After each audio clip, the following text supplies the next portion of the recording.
Nobody really knows when it started, but everyone in the area remembered the day Uche stood in the middle of Third Mainland Bridge, barefoot and shaking like something was chasing him. He wasn't begging or fighting. He was just standing there, muttering to himself, sweating like a goat on Christmas Eve. His shirt was torn, and his hands kept reaching for something invisible in the air, like he was trying to grab something only he could see. People gathered. Some brought out their phones to record. One woman was shouting, "This boy used to drive one white Benz like this. How did he end up like this?" Traffic had started building, but nobody could move.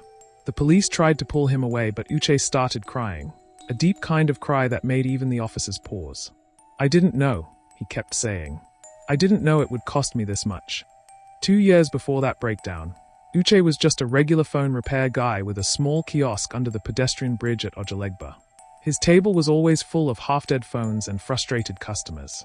Some days, he would fix 5 phones and still not make enough to eat proper food. He lived with his younger sister, Grace, in a cramped one-room apartment. Their parents died in a car crash when he was 23, and since then, he'd been trying to hold the family together with masking tape and prayers. Grace had big dreams of becoming a nurse. She had passed her entrance exams and gotten into school, but they didn't have the money to pay for it. Uche kept promising her, "Don't worry, I go sort it." But inside, he was already tired. Tired of watching people his age living well. Tired of Grace's quiet sadness. Tired of struggling. That night, as rain beat hard on the zinc roof and water started leaking into the room again, Uche stared at his dead phone screen and muttered, "God, I need help." The next morning, one of his customers, a flashy guy named Charles who always wore designer belts and smelled like new money, came to fix a cracked iPhone. As Uche was working, Charles started talking about how things changed for him overnight. "There's this guy I met," he said casually. "Helped me reset everything. Since then, life has been sweet, not jazz. Just someone who helps people unlock opportunities." Uche didn't think much of it at first. But that night, he couldn't sleep. He kept replaying Charles' words. The next day, he saw Charles again and asked for the man's number. Charles didn't give it directly. He just said, "He'll reach out when you're ready. Just don't back out when the opportunity comes. The only rule, don't ask questions." 3 nights later, a message came in on Uche's WhatsApp. No name, no profile picture. Just one sentence. "You said you needed help. Do you still want it?" Uche didn't reply the message at first. He kept reading it over and over again, wondering who it could be. Then, after staring at Grace's unpaid school bill on the table for hours, he typed one word, "Yes." The next morning, he got an alert for 2 million naira. He thought it was a mistake. He didn't even have up to 1,000 naira the day before. He called the bank, but they confirmed the transaction was clean. Before he could even think too much about it, the anonymous number sent another message, "Spend it wisely. And remember, there's always a cost." Uche told himself it was a blessing. Maybe someone out there just believed in him. He used some of the money to pay Grace's fees, fix up his shop, and buy better tools. Business picked up fast. People started noticing the change. Grace was happy again. For the first time in years, Uche could breathe. It was 2 weeks after the alert that Uche's childhood friend, Daniel, went missing. Daniel was one of the few people who had stuck with Uche when things were rough. They had grown up on the same street, shared food, dreams, and disappointments. Daniel had even helped him set up his first phone repair table. The day he disappeared, Daniel had come to the shop to borrow 10,000 naira. Uche gave him 20 and told him to keep the change. That evening, Daniel's phone went off. His parents said he never came home. They searched everywhere. No accident, no arrest, no sign. It was like he had just vanished. That night, Uche couldn't sleep. The same number sent another message. "Every gift has weight. Yours will get heavier." Uche tried to tell himself it was a coincidence. People went missing in Lagos all the time. Maybe Daniel just ran away, or something else happened. But deep down, his chest was getting tighter. Something wasn't adding up. He wanted to talk to someone, but who would believe him? Who do you call when you think you traded your peace for money? He stopped replying the anonymous number. He even blocked it, hoping it would all just fade. But the next day, the number messaged him again, through email this time. Just 2 words, "Blocking me won't save you." He didn't even know how they got his email. That night, his car refused to start. Grace had a nightmare and screamed so much, the neighbors had to come in.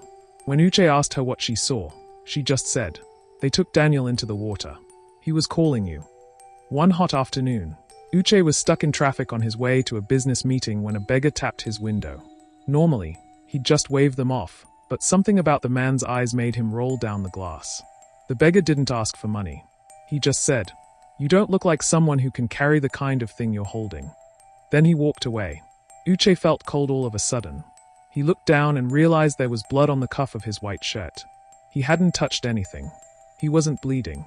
But the blood was there, fresh and wet. He wiped it quickly, confused, heart pounding.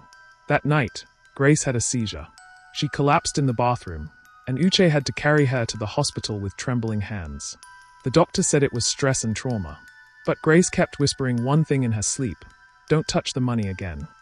Things got worse fast. Uche stopped sleeping well. Every time he looked in the mirror, he saw himself, but not really. His reflection felt slower, like it was watching him, waiting for him to make a mistake. Once, he turned away from the mirror, only for the reflection to keep looking straight at him. He fell to the ground, breathing hard. He smashed the mirror the next morning, but the feeling didn't leave. He tried to return the money, transferred it out, gave to charity, bought things for strangers. But his account never went down. Any amount he removed came back the next day, sometimes double. And each time it did, someone close to him either got hurt or disappeared. One afternoon, Grace disappeared. She was supposed to come back from school by 3 p.m. By 6 p.m., she wasn't home. Her friends hadn't seen her. Uche called her phone, switched off. He drove to the school, asked questions, checked everywhere. Nothing. Then around 9 p.m., a driver showed up at his gate with a small envelope. Inside was a flash drive. Shaking, he plugged it into his laptop. The video that played nearly made him faint. Grace was sitting in a dim room, tied to a chair, but calm. She looked straight at the camera. "Uche," she said, "you know why this is happening. You knew the moment you said yes." Then the screen went black. No number. No demands. Just silence. That was when he knew this wasn't just spiritual. Someone else was watching. Uche was losing it. His shop was still making money. People were still calling him for deals. But his mind was on fire. He hadn't eaten properly in days. His hands were shaking all the time. Then, as if the devil was mocking him, Charles, the guy who first mentioned the helper, walked into his shop like nothing had happened. He looked fresher than ever. New watch, gold chain, designer shirt. Uche jumped up and grabbed him. "Where is Grace?" he shouted. Charles didn't flinch. He just smiled and said, "Now you understand. You thought it was just money. You think you're the first. You think you can escape." Uche froze. His knees felt weak. Charles leaned in close and whispered, "There's no going back. The only way out now is down." Uche followed Charles outside, dragging him by the arm like a madman. People were staring, but he didn't care. "You're going to tell me where she is," he said through clenched teeth. Charles looked him dead in the eye. "You're wasting time. They're watching you right now." Uche's grip tightened. "Who's watching me?" Charles gave a small laugh. "You think it's just one spirit. One person. You think you're special. There's a system, Uche. A whole network built on people like you. You were chosen because you're desperate. That's all they need." Uche let go. His chest was rising and falling fast. "So what now? I just wait for them to kill everyone I love." Charles stepped closer. "No. You still have one option left. But it comes with a price you've never imagined." Charles sat with him for over 2 hours and explained everything. There was a man called Leonard, someone Uche had never heard of. He was the one that connected desperate people to money, power, positions, things they couldn't get on their own. But he didn't just operate spiritually. He had real influence, political, financial, even security. "To get Grace back," Charles said, "you have to meet him. But he doesn't like desperation. You have to prove you're ready. You have to give him something he can't ignore." Uche blinked. "What does that mean?" Charles leaned back, looking deadly calm. "Someone close to you. Someone you haven't lost yet. A sacrifice that shows you're serious." Uche stood up. "You're mad." Charles shrugged. "Then get ready to bury Grace." Uche didn't sleep that night. He kept pacing, sweating, staring at the walls. He was losing grip on what was real and what wasn't. Then around 2 a.m., his front door opened on its own. His heart nearly stopped. He rushed out and found Grace, alive, standing in the corridor, eyes swollen, barefoot. He ran to her and held her so tight she almost couldn't breathe. "Where have you been? What happened?" She didn't talk at first. She just started crying. She said she woke up in a strange compound. No people, just cameras, food dropped off silently, and one voice on a speaker that kept repeating, "Your brother made his choice. Now he must complete it." Uche was confused. Why would they release her just like that? He checked her body. Nothing was harmed. But there was something strange in her eyes now, like part of her had stayed behind. And just before she slept off that night, she whispered, "They said I'm not the one they want." Uche was still trying to process Grace's return when someone knocked on his door. It was 7 a.m., too early for visitors. When he opened it, a tall man in a sharp black suit stood there with a brown folder in his hand. "Good morning, Mr. Uche," the man said with a smile. "I believe you've been expecting me." Uche's mouth went dry. He didn't answer. The man stepped in without being invited and placed the folder on the table. "You've been given wealth, haven't you? You've seen what's possible. Now, the time has come to give back." Uche opened the folder. Inside were pictures of himself, Grace, Daniel, even Charles. And then, a document with his full name, a signature line, and the words, "Final Commitment Agreement." Uche refused to sign the paper. He told the man to leave his house. "I didn't agree to all this. I just needed help. I didn't know it was a trap." The man calmly picked up the folder, gave him a final look, and said, "No one forced you to say yes, Uche. But saying no now means someone else will pay." As soon as the door closed behind him, the light bulb in the living room exploded. Smoke started rising from the balcony. Uche rushed out and saw fire climbing up from the generator cage below. He screamed Grace's name and ran inside to grab her. She was still sleeping, completely unaware of the chaos outside. They managed to get out just before the flames reached their room. The fire service came late, as usual, but by then, the house was gone. The neighbors tried to console him, but Uche just stood there, barefoot again, smoke in his hair, and one sentence playing over and over in his head. "You still have one option left." The fire destroyed everything Uche had built in the last year. His clothes, his savings, the new laptop, even the documents for Grace's nursing school, all gone. Just like that. He didn't cry. He couldn't. It was like his body had run out of emotions. He and Grace moved into a small room in a friend's boys' quarters. No bed, just a thin mattress on the floor. Grace stayed quiet for days. She didn't ask questions. She just kept looking at him with that strange silence, like she knew something he didn't. Uche felt it too. That something was watching, waiting. He checked his account. The money was gone. All of it. Every single naira. That was when it hit him. The wealth wasn't his. It had never been. It was borrowed, and now, repayment was due. Charles came again, but this time, he didn't smile. He looked tired, darker around the eyes, like the life inside him was fading. "You're running out of time," he said. "The system doesn't forgive. It just replaces." Uche ignored him. "I'm done. Let them take whatever they want." But Charles wasn't listening. He handed him a key and said, "Go to 17A, Argundel Street. Basement level. Don't talk. Don't touch anything. Just listen." Uche didn't want to go, but something in him needed answers. That evening, he left Grace at home and took a bike to the address. The house was half abandoned, with broken windows and a dusty gate. The gate man didn't speak, just pointed at the stairs. Uche went down. The air got colder the deeper he walked. At the bottom was a door. Behind it, a long table, and a man in a grey suit with no eyebrows. The man didn't introduce himself. He just spoke. "You think this is about money? You think we're spirits? No, Uche. We're a machine. We study patterns. We track pain. We give what's needed, and we take what's closest to your heart." Uche sat still, his palms sweaty. The man continued. "The moment you said yes, your life became a transaction. You gained access. But access is not ownership. Every gain has a shadow." Uche finally found his voice. "Then what do you want now?" The man smiled for the first time. "We want your replacement." A file was pushed toward him. Uche opened it with trembling hands. Inside were 5 names. Familiar names. People he cared about. His cousin Leek, his childhood friend Dami, even Grace. "You pick one," the man said. "One person to take your place. One person to carry your burden. Do that, and you're free." Uche pushed the file away. I'm not doing that. The man stood slowly. Then the system will choose. And when we choose, we don't stop at one.